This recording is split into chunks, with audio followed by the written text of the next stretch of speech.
Donc bonjour et bienvenue dans ce nouveau tutoriel JDBC dans lequel on abordera les transactions. Donc la notion de transaction c'est propre aux bases de données, mais avec le JDBC on pourra aussi traiter ça avec du code. Et généralement une transaction c'est une unité de travail donc qui peut regrouper une ou plusieurs requêtes, donc ça dépendra de ce que vous voulez faire. Mais généralement, ce qu'on faisait jusqu'à maintenant, c'est que pour chaque requête qui est exécutée, il y avait elle avait sa propre transaction et cette transaction, elle est gérée d'une manière automatique. Mais on peut, si vous voulez, donc forcer que la transaction ne soit pas gérée d'une manière automatique ou qu'on n'a pas d'autocommit.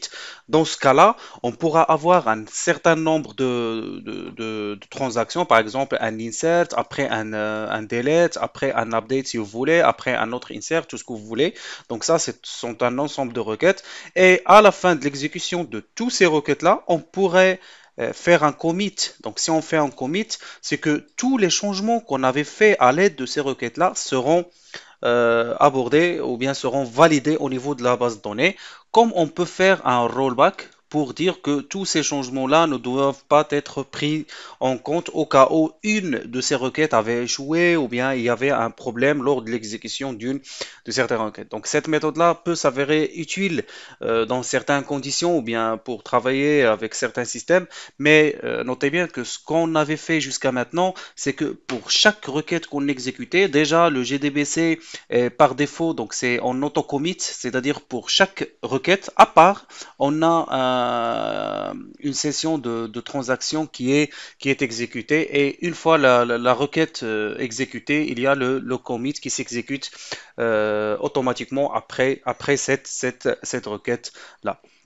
Donc, si vous voulez, donc un exemple concret pour mettre en œuvre les transactions manuelles, c'est un exemple de transaction bancaire si on veut faire un virement depuis un compte A vers un compte B. Donc, cette opération-là, elle consiste à ce que le compte A soit débité et que le compte B soit crédité.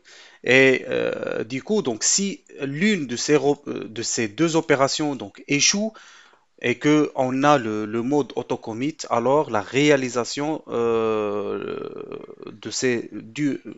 alors la réalisation de cette requête-là laissera la base de données dans un état inconsistant et les informations seront incomplètes. Donc c'est pour ça qu'il est préférable d'exécuter cette requête-là, s'assurer que tout va bien, d'exécuter la deuxième et s'assurer aussi que tout va bien, et après faire un commit dans la base de données. Et les transactions sont gérées à partir d'un objet connection. Et voilà, donc comme on avait dit, le comportement par défaut, donc on a le auto-commit. Donc si on veut un commit manuel, il faudra le spécifier d'une manière explicite dans le programme Java à travers un objet du type connection et en utilisant aussi la fonction setAutoCommit. Donc donc dans notre cas, on va mettre set c.autocommit, tout ce que vous voulez, donc set autocommit. Et cette fonction-là, elle accepte un booléen, donc que ce soit false ou bien vrai ou bien true. Donc false pour dire voilà, donc on veut pas d'autocommit, on va faire le commit manuel. True, donc c'est pour dire qu'on veut l'autocommit pour chaque transaction et noter que il est considéré par le comportement par défaut.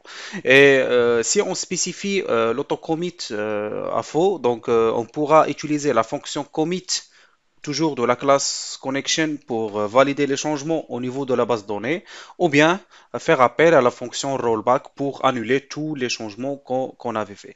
Et notez bien que si par exemple on exécute une requête, par exemple insert par la suite update et une requête delete, après une autre requête delete, après une requête insert, si par exemple cette requête-là échoue, on n'est pas forcément obligé de faire un rollback, mais si on pense que si cette requête-là échoue, ça va pas impacter un petit peu les données au niveau de notre base de données ou ça va pas impacter notre système, on peut faire un commit de ces requêtes-là et par la suite, par exemple, supprimer ce qui doit être supprimé ici. Mais généralement, si on utilise des transactions manuelles, c'est qu'on veut s'assurer que tous les requêtes qu'on veut exécuter soient bien exécutées avant de pouvoir faire les changements ou bien appliquer les changements au niveau de notre base de données.